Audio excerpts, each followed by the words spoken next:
ቡና ለአብዛኞቻችን የማለዳችን አድማቂ መጠጥ ነው። በስራ መሃል ድካም ሲሰማን ወይም ደግሞ ሲጫጫነን ቡናን ፉት በማለት ለመንቃት እንሞክራለን። በዛሬው ቪዲዮ ስለ ቡና ያልተሰሙ እውነታዎችን ይዤላችሁ ቀርቤያለሁ። እስከ ቪዲዮ ፍጻሜ አብራችሁኝ እንድትቆዩ ጋብዛለሁ። የመጀመሪያው ቡና ለአይነት 2 የስኳር በሽታ ያለንን ተጠቂነት ወይም ተጋላጭነት ይቀንሳል። አንዳንድ ጥናቶችን እንደሚያሳዩት ቡናን በቋሚነት መጠጣት ለአይነት 2 የስኳር በሽታ ያለንን ተጠቂነት እንደሚቀንስ ያሳያሉ። ለምሳሌ በሃርቫርድ የማህበራዊ ጤና ትምህርት ቤት በተሰራ ምርምር ከአንድ ስኒ ቡና በላይ ለ4 ዓመትና ከዚያ በላይ ሲጠጡ የነበሩ ሰዎች ለአይነት 2 የስኳር ህመም ያላቸው ተጠቂነት በ11% ቀንሶ ታይቷል። ተጨማሪ ጥናቶች ቢያስፈልጉም ቡና በኢንሱሊን ትብነት ወይም ኢንሱሊን ሬዚስተንስ እንዲሁም በኢንፍላሜሽን እና ሜታቦሊዝም ላይ የራሱ የሆነ አስተዋጽኦ እንዳለው ያሳያሉ። ሁለተኛ፣ ቡና ለፓርኪንሰንስ ህመም ያለንን ተጋላጭነት ሊቀንስ ይችላል። እንደ አውሮፓውያን አቆጣጠር በ2017 የተሰራ ጥናት ቡናን በቋሚነት የሚጠጡ ሰዎች ለፓርኪንሰንስ ህመም ያላቸው ተጋላጭነት የቀነሰ መሆኑን አሳይቷል። በዚሁ ጉዳይ ላይ ግን ተጨማሪ ጥናቶች አስፈላጊ ናቸው። ሶስተኛ፣ ቡና ካሎሪ የለውም ማለት እንችላለን። እንደ ዩኤስዲኤ ገለጻ 100 ግራም ቡና 0.5 ካሎሪ ይዘት ያለው ሲሆን ምንም አይነት ቅባት ወይም ፋት የለውም። ነገር ግን ተጨማሪ የምንጨምራቸውን ማጣፈጫዎች አይጨምርም። ይህንን ስንል ክሬሞች፣ ወተትን የመሳሰሉትን አይጨምርም። ለዚህም ነው አንዳንድ የቡና መጠጦች በመቶዎች የሚቆጠሩ ካሎሪዎችን ሊይዙ ይችላሉ። ነገር ግን ትንሽ ስኳር ወይም ማጣፈጫ አድርገን ቡናን ብንጠጣ ክብደታችንን እንድንቀንስ ይረዳናል። አራተኛ፣ ቡና የሪህን ጥቃት ይከላከላል። ጥናቶች እንደሚያሳዩት ቡና የዩሪክ አሲድ ከሰውነታችን እንዲወገድ በማድረግ የሪህን ጥቃት ይቀንሳል። በአንዳንድ ጥናቶች ላይ እንደታየው ከ1 እስከ 3 ስኒ ቡና መጠጣት ለሪህ ያለንን መጠቃት በ8% እንደሚቀንሰው ያሳያሉ።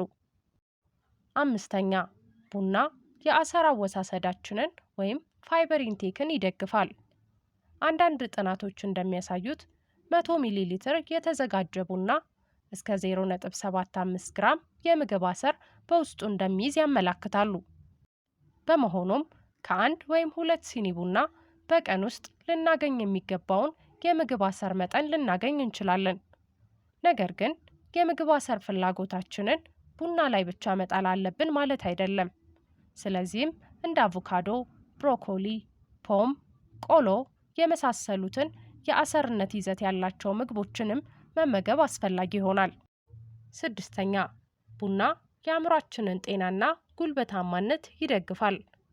በቡና ውስጥ ያለው ካፌን አእምሯችንን በማነቃቃት አድሬናሊን በሰውነታችን እንዲለቀቅ በማድረግ የልብ ምታችን እንዲሁም የደም ግፊታችን እንዲጨምር ስለሚያደርግ ከፍ ያለ የአቅም መጨመር ወይም መነቃቃት ውስጥ ይከተናል። ይህም ትኩረታችንንም ይጨምርልናል። ለዚህም ነው ከምሳ በኋላ ሲጫጫነን አንድ ስኒ ቡና ነቃ እንድንል የሚያደርገን። ሰባተኛ፣ ቡና ስር የሰደደ የጉበት በሽታን ለመከላከል ይጠቅመናል።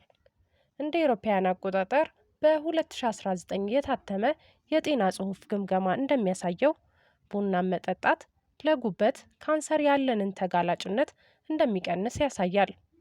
በሌላ በኩል በ2015 በአሜሪካ በተደረገ ሌላ ጥናት ከ2 እስከ 3 ሲኒ ቡና የሚጠጡ የጥናቱ ተሳታፊዎች ለሄፓቶ ሴሉላር ካርሲኖማ ያላቸው ተጋላጭነት ቀንሷል። ይህ ሲባል ታዲያ ጉበታችንን ጤነኛ ያደርግልናል በማለት አብዝተን ቡናን እንጠጣለን ማለት አይደለም።